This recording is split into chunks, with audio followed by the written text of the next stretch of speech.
விஜய்க்கு ஆதரவாக களத்தில் இறங்கிய சீமான். விஜய் கையில் எடுக்கும் புதிய அரசியல் யுக்தி. விஜயின் அரசியல் யுக்தி தமிழக அரசியலில் எடுபடுமா? இதை பற்றி தாங்க இந்த வீடியோவில் நம்ம டீட்டெயில்டாக பேச போகிறோம். முதல்ல இந்த புயல் அப்படின்ற ஒரு விஷயம் தமிழ்நாட்டையே கதிகலங்க விட்டுருக்கு அப்படின்னு தான் சொல்லணும். குறிப்பாக சென்னையை சுற்றி இருக்கக்கூடிய வட மாவட்டங்கள், விழுப்புரம் ஆகட்டும், திருவண்ணாமலை ஆகட்டும், சென்னை ஆகட்டும், எல்லா இடத்துலையுமே பெரிய அளவில் ஒரு பாதிப்பை ஏற்படுத்தியிருக்கு. எந்த அளவுக்கு அப்படின்னா, சோறு வேணும் அப்படின்னு சொல்லி ரோட்டுக்கு போராடுற அளவுக்கு இந்த ஒரு புயல் அப்படின்றது எல்லாருடைய வாழ்க்கையிலையும் ஒரு பாதிப்பை ஏற்படுத்தியிருக்கு அப்படின்றதுல மாற்று கருத்தே இல்லை. ஸோ இந்த புயல் வந்த பிறகு அரசியல் கட்சிகள் வழக்கம் போல களத்தில் இறங்குறாங்க. ஆளுங்கட்சியும் இறங்குறாங்க, எதிர்கட்சியும் இறங்குறாங்க. இப்போ புதுசாக தொடங்கப்பட்டிருக்க விஜய் அவர்களும் வெள்ளம் தொடர்பான அரசியலில் அவரும் குதிக்கிறாரு. ஸோ அதிமுக ஒரு பக்கம், திமுக ஒரு பக்கம் களத்தில் இறங்குறாங்க.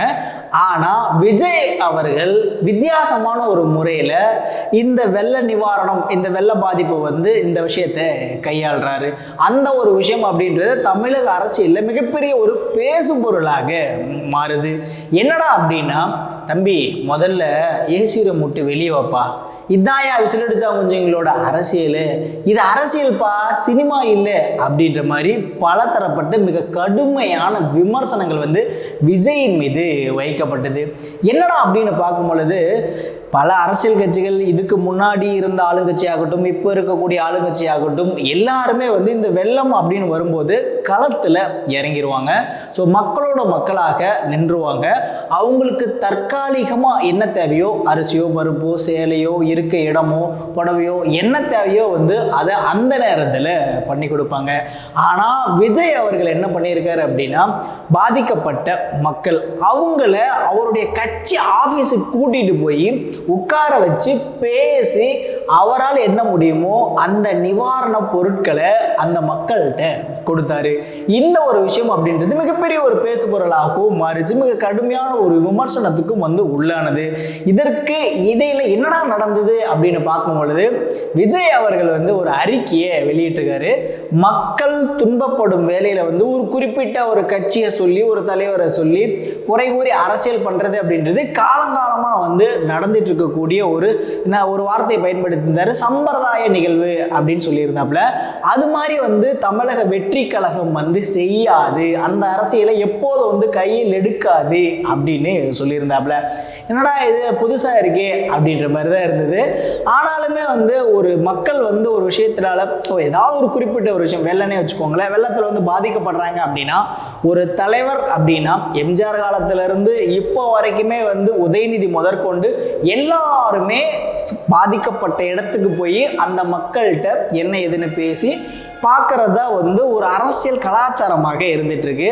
ஆனால் புதுசாக ஒரு யுக்தியை விஜய் அவர்கள் கையில் எடுக்கிறாரு. இந்த ஒரு அரசியல் யுக்தி அப்படின்றது தமிழக அரசியலில் எடுபடுமா அப்படின்றதாங்க மிகப்பெரிய ஒரு கேள்விக்குறியாகவும் இருக்கு. ஆனால் விஜய் இது மாதிரி பண்ணனதுக்கு என்ன காரணம் அப்படின்னு பார்க்கும்பொழுது, அதற்கும் ஒரு தாவக்கிய பக்கம் இருந்து ஒரு விளக்கமும் தரப்படுது. என்ன அப்படின்னா, விஜய் அவர்கள் ஒரு பாதிக்கப்பட்ட இடத்துக்கு போறாரு அப்படின்னா, அந்த இடத்துல பாதிக்கப்பட்ட மக்களை சரியா பார்க்க முடியாது, அவங்ககிட்ட சரியா பேச முடியாது. ஸோ அதுவும் போக அந்த இடத்துல நிறைய கூட்டம் கூடிரும். அதனால மக்களை அந்த பெரும் துயர்ல இருந்து மீட்கிறாங்க பார்த்தீங்களா, அந்த மீட்பு பணியிலையும் தொய்வு ஏற்படும், தடை ஏற்படும். அதனால விஜய் அவர்கள் களத்திற்கு போகாததற்கு இதுதான் காரணம். விஜய் அவர்கள் களத்துக்கு போனால் அந்த இடத்துல கூட்ட நெரிசல் அதிகமாக ஏற்படும், அதனால மக்கள் அதிகமாக பாதிக்கப்படுவாங்க. இதற்காக தான் விஜய் களத்திற்கு போகலை அப்படின்ற மாதிரியும் ஒரு தரப்பு ஒரு கருத்தை சமூக வலைதளங்களில் சொல்லிக்கிட்டு இருக்காங்க. அதே நேரத்தில் என்னப்பா நீயே முன்னாடியே சொன்ன மாதிரி மிக கடுமையான விமர்சனங்கள் விஜயின் மீது வைக்கப்படுது. இது ஒரு பக்கம் இருந்தாலும், திடீர்னு பார்த்தீங்க அப்படின்னா சீமான் விஜய்க்கு ஆதரவு கொடுத்திருக்காரு மிக கடுமையாக. அதாவது பார்த்தீங்க அப்படின்னா, மாநாட்டிற்கு பிறகு சீமான் விஜய் மிக கடுமையாக விமர்சனம் பண்ணிட்டு இருந்தாப்புல. ஒன்று அந்த பக்கம் நெல்லு, இல்லை இந்த பக்கம் நெல்லு, நடுவில் நிற்காது அப்படின்ற மாதிரி மிக கடுமையான விமர்சனம். ஆனால் திடீர்னு சீமான் இப்போ விஜய்க்கு ஆதரவாக நின்றுருக்காரு. என்னடா அப்படின்னு பார்க்கும்பொழுது, அவர் ஏன் களத்துக்கு போகலை, இவரெல்லாம் ஒரு தலைவரா, மக்களுடைய துயரை வந்து கண்ணில் பார்க்காம எப்படி ஒரு தலைவர் வந்து இருக்க முடியும்? அப்படி இருக்கிறவங்க ஒரு தலைவரா? ஓட்டு கேட்க போகும்போது நீங்கள் வீடு வீடாக போக மாட்டீங்களா? அப்போ வந்து எல்லாரையும் கட்சி ஆஃபீஸ்க்கு வந்து என்னை பாருங்க அப்படின்னு சொல்லி ஓட்டு கேட்பீங்களா? அப்படின்ற மாதிரி மிக கடுமையான விமர்சனம் இருந்த நிலையில விஜய் பண்ணது கரெக்டு தாங்க.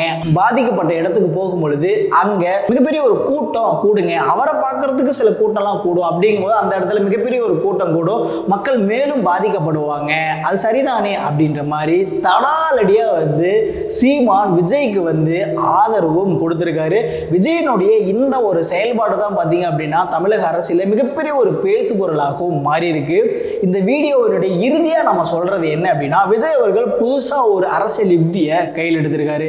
ஆனா மிக ஆளுமை பொருந்திய, மிக கிட்டத்தட்ட அதிமுகவும் திமுகவும் ஒண்ணுக்கு ஒண்ணு சளைச்சது இல்லாத ஒரு கட்சி. அப்படி இருக்கும்போது அவர்கள் செய்யக்கூடிய அரசியல்ல இவர் இது மாதிரி புதிய ஒரு யுக்தியை கையாளுறது அப்படின்றது எந்த அளவுக்கு விஜய்க்கு தாவேகாவிற்கும் பலனளிக்கும் அப்படின்றதாக மிகப்பெரிய ஒரு எதிர்பார்ப்பாகவும் உள்ளது. விஜயனுடைய செயல்பாட்டை நீங்க எப்படி பாக்குறீங்க அப்படின்றதோ மறக்காம கமெண்ட் பண்ணிருங்க. இப்போ மட்டும் கிளம்புறது நான் சதீஷ் பா.